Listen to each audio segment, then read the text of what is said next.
কবিতার নাম বিমূর্ত ভালোবাসা। কবি বর্ণালী লাহা। কুরুল হাতে মজুর মেয়ে, কেন এত শব্দ করিস? কেন এমন শেকড় কাটিস? যে ছেলেটা প্রশ্ন করেছিল পাখির মতো উঠতে পারে, পাখি নয়, নাম কি বলো? বলগে ওদের ধোঁয়া নয়, ধোঁয়া নয়, গন্ধ, শেকড় কাটা গাছের গন্ধ। দেখ না কেমন উঠছে, দেখ বাঁধাকপির ঘণ্টে ঝিরিঝিরি বৃষ্টি।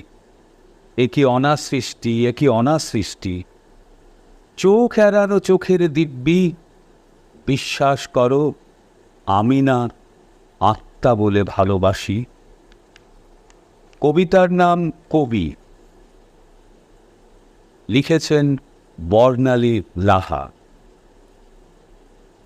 যে কবিতায় অনায়াসে খুলে দেবে ও বাড়ির কাচের জানলা, অবয়ব থেকে দৌড়ে ছুটবে গৃহকর্তার মগজে আর মনে।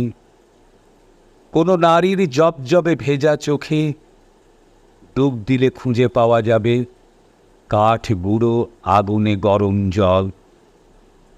স্নানে যাবার জন্য গৃহকর্ত্রীর তারা, এসব তো হর হামেশাই জানলায় জানলায়। দরজায় গৃহকর্তা কাচ লাগাননি, দরজার ওধারে মৃত মাছের ঝোল, আষ্টে গন্ধে বমি, নাকে আঁচল, শরীরে বিতৃষ্ণা। আর মনে, ও মেয়ে তুই একবারটি দরজা খোল, আমি কবি একবার তোকে দেখি।